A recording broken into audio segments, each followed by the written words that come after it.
uusapan natin ngayong araw guys ay yung nakita po nating na-repost ng isang supporter nga po ng Eat Bulaga, supporter ng Dabar Cards na ang pangalan po ng page na ito ay MLVA Animes Bulaga, na kung saan ay meron po itong 23,000 followers. So sa mga viewers po natin guys, ay paki-follow po itong Facebook page na ito, sapagkat isa nga po ito sa sumusuporta sa pananghaliang programa ng Iconic Trio. So mostly guys, ang content po nito ay ang patungkol sa Eat Bulaga, sa mga host ng pananghaliang programa ng Iconic Trio. So ang nirepost po nito guys ay hindi po ninyo magugustuhan, talagang kapintas-pintas or pinintasan nga po ang sinusuportahan nating tambalan sa kasalukuyan na sina Raisa Medison at Bimbi, na kung tawagin ay maybe. Talagang ininsulto guys ang maybe sa nirepost nga po nito. So yan ang sinasabi natin guys, na wag nating tularan yung mga ganitong sumusuporta sa isang tambalan na kung saan ay ininsulto, minaliit, pinintasan si Raisa Medison at si Bimbi Aquino Yap. So guys, hindi nyo po magugustuhan guys yung sinabi ng nag-comment na po sa post ni MLVA Animes Bulaga. Pero bago natin talakayan yan, of course, magpapakilala po muna ako sa inyo. Ako nga po pala si Mervin, ang tao sa likod ng YouTube channel na Kaparokya TV. Kamusta kayo mga kaparokya? Naway nasa mabuting kalagayan po kayo habang pinapanood nyo po ang video ko nito. So guys, wag na po tayong magpatumpik-tumpik pa. Pag-usapan na po natin yung nirepost nitong page na ito guys, na kung saan ay talagang nung nabasa ko nga ay medyo na-upset po tayo. Pero syempre kailangan po nating intindihin at respetuhin din po yung taong tila minaliit at pinintasan nga po si Raisa Medison at Bimbi Aquino Yap. So sabi dito guys na nag-comment, parang higante at duwende si Raisa Medison po ito at saka si Bimbi. So ang higante guys ay si Bimbi. Well, higante, ibig sabihin ay sabihin natin maganda-ganda pa rin po yan, sapagkat nagmana guys si Bimbi sa kanyang amang si James Shop. So higante is matangkad. At ang duwende guys, alam naman po natin when we say duwende ay maliit na tao. So yun yung pagkakadescribe ng Aldab fan na ito kina Raisa Medison at Bimbi. Parang higante at duwende, mas bagay si Bimbi kay Karen. So sabi dito guys ay mas bagay daw si Bimbi kay Karen Aistrup. Hindi nila mapapantayan ang Aldab, malayong mangyari, parang trying hard ang dating nila, higanteng may yakap na duwende. So grabing pang i-insulto to guys. Talagang parang inalipusta mo ang samahan or tambalan ni Raisa Medison at Bimbi Aquino Yap. Ininsulto guys. Ininsulto ang physical appearance or yung tambalang maybe. So tulad ng sinabi natin guys, tayo mga supporter ng maybe ay wag natin tularan yung mga ganitong uri ng netizen or tao na kung ano-anong hindi magaganda ang sasabihin. Alam nyo guys, okay lang naman na suportahan natin yung Aldab. Okay lang naman din kung hindi nila suportahan ang maybe. Wala naman pong magrereklamo sa kanila eh. Kaya ito guys, napasagot si MLVA. Sabi niya, sino ba kasing nagsabing mapapantayan nila yung Aldab? Halatang sikat na ang maybe, may basher na. Gwapo at magandang sinabihan mong duwende at higante. Ano sa tingin mo? Sabi ni MLVA. Well, sa totoo lang guys, para sa aking pananaw, yung Aldab hindi naman po talaga kahit sinong love team po dito sa kasalukuyan ay hindi po mapapantayan ang ALDAB dahil cultural phenomenon back in 2015 ang ALDAB. They were making history talaga guys nung time na yon. Kumbaga, halos lahat na nga po ng commercial, sila yung endorser, di ba? Tapos, umabot pa po sa international yung tambalan ni na Alden at Main Mendoza. Di ba? Kung meron man po pwedeng pumantay guys sa tambalan ng ALDAB ay yung Katniel, pero in a different ways guys. Sa ibang pamamaraan dahil ang tambalan ni na Katniel ng Katniel guys ay hindi rin kayang abutin ng ALDAB kung ang pag-uusapan naman po ay ang box office movies. So puro box office ang mga pelikula ni na Catherine Bernardo. So Katniel, ALDAB, hindi po kayang pantayan ng tambalang maybe at ni Raisa Medizon rather at ni Bimbi Yap. And to tell you honestly guys, malayo ang maybe sa narating ng Katniel at ng ALDAB. Specifically guys, yung ALDAB guys, malayong malayo pa ang pwedeng marating or dapat marating ng tambalang maybe kina Alden Richards at Min Mendoza, even kina Catherine Bernardo at Daniel Padilla. But opinion ito guys nang nag-comment Kaya respeto natin, intindihin natin. All we have to do is to understand, diba? Yun lang yung pwede natin gawin sa taong mapanliit, mapang-insulto, diba? Intindihin na lang natin, baka wala po siya sa tamang katinuan.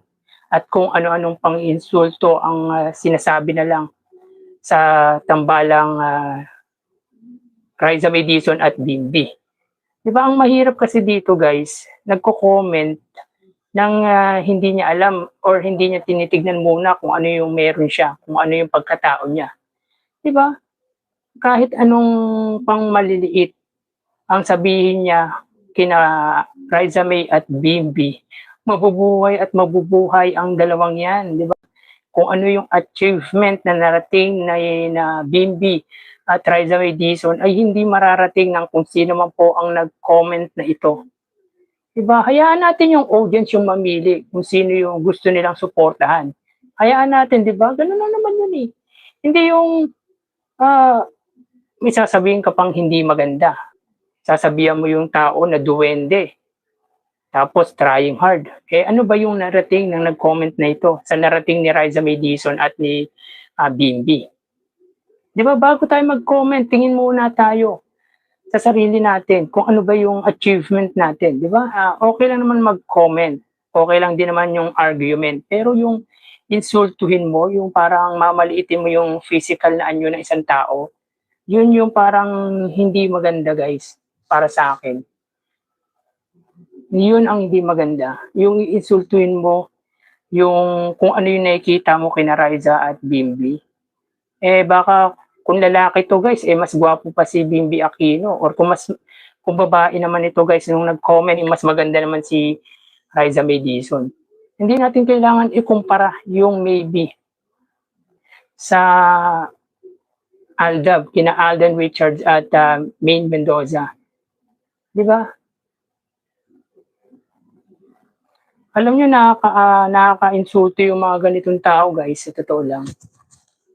Hindi pong kung wala ka naman ng magandang sasabihin, huwag ka na lang mag-comment, di ba? Insultuhin pa yung tao. Baka pag nakita ito sa personal, tinago lang yung pangalan guys ni MLVA. Tinago lang dahil respeto nga naman. Yun din yung maganda sa supporter ng nila Raisa Medizon at Bimbi. Diba? Respeto Nandun pa rin yung respeto. Tsaka guys, huwag natin ipahiya yung ALDAB. Diba? Bilang isang fan, dapat tayo yung nagre-represent ng maganda diba? Kung fan ka man po ng Aldab, ako fan din ako ng Aldab pero nasa kasalukuyan na tayo Ikaw, kung sobrang solid ka sa Aldab, i-represent mo ng tama yung Aldab. 'Di ba? Kung gusto kang respetuhin ng ibang fan ng tambalan, ay unang respetuhin mo yung sarili mo. Ganun lang naman yun Hindi naman kailangan ikumpara yung maybe sa Aldab dahil malayong-malayo talaga yung pagitan nila. Ako na yung nagsasabi, malayo, sobrang malayo. At kung ano yung achievement na narating ng Aldab, ay wala pa po sa kalingkingan yung maybe. Nandun na tayo. Pero wag natin insultuhin si Riza May Dizon at si Bimbi. Wag natin sabihan na trying hard. Dahil yung ginagawa nila ay para mapasaya ang kanilang mga supporter. Ang mga nagmamahal sa tambalan nila. Di ba? Ganun lang yun. So tama yung sinabi dito ni MLVA, yung mga bashers na yan yung lalong nagpapasikat sa tambalan ni na Riza May Dizon at Bimbi Aquino. Di ba? Again, tulad ng sinabi po natin, ang Aldab po ay naging cultural phenomenon back in 2015. They were making history talaga by that time. Di ba? Ngayon, wala pa ngang commercial yung maybe. Yung Aldab noon, halos lahat ng produkto sila yung endorser. Di ba? Sa international, kilala yung Aldab. Hindi lang sa Pilipinas. Di ba? Talagang sobrang sumikat yung Aldab. Bagay na hindi talaga kayang pantayan ng kahit sino man pong love team dito sa ating bansa. At ang pwedeng pumantay or sabihin po natin in a other way, di ba? Yung Katniel. Kasi yung narating ng Katniel ay hindi din naman po narating ng Aldab. Yung mga box office na movie ng Katniel, hindi po nagawa ng Aldab yun. Pero yung pagiging phenomenal noong 2015, yan naman po yung bagay na hindi po kayang pantayan ng Katniel. Paano pa kaya yung maybe? Di ba? Nagsisimula pa lang sila.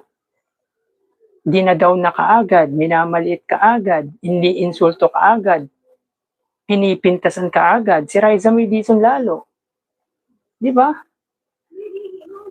Kasi sasabi nila kasi hindi daw bagay si Riza May Dizon kay Bimbi. Depende naman kasi yan guys sa taong nakaka-appreciate. Kung yung mga Aldab fan, yung ibang Aldab fan ay hindi nila gusto, hindi nila na-appreciate yung tambalan ni na Riza at Bimbi. Tapos nag-suggest pa na sabi ay mas bagay daw si Bimbi kay Karen. Okay lang naman yun, wala namang problema. Kaso nga lang, hindi yun yung na-appreciate ng tao ng audience ng Eat Bulaga. Hindi yun. Naintindihan natin yung opinion nung nag-comment na ito. Kahit pasabihin natin na sobrang nakaka-upset, sobrang nakakadismaya yung comment nito, naintindihan po natin. Dapat tayong mga fan, tayo din yung nagre-represent sa mga iniidolo natin. Kaya dapat, bago tayo respetuhin, ay respetuhin muna natin yung sarili natin. Di ba? Nakakaya to kina Alden Richards guys, at saka kay Maine Mendoza. Nakakaya. Di ba? Sobrang malulungkot to. Sina Alden, tsaka si Maine Mendoza. Walang unity guys. Walang pagkakaisa yung fans ni Alden Richards ng Maybe at saka ng Aldab. Iisa lang naman yung pinagmulan niyan, yung Eat Bulaga. At tulad ng sinabi nito, na hindi daw mapapantayan ang ALDAB ng maybe, which is sabi, malayo daw mangyari. Totoo naman. Sobrang layo naman mangyari na mapantayan ng maybe ang ALDAB. Iba yung narating ng ALDAB at tanggap natin yun. Di ba? Ang layunin lang naman ng maybe guys ay magpasaya. Magpasaya ng kanilang mga fans. Hindi ba pwedeng magpasaya ng mga fans? Hindi ba natin pwedeng hayaan yung audience kung sino yung gusto nilang suportahan? Parang threatened sila guys. Parang na-threaten sila sa tambalan ni na ng maybe.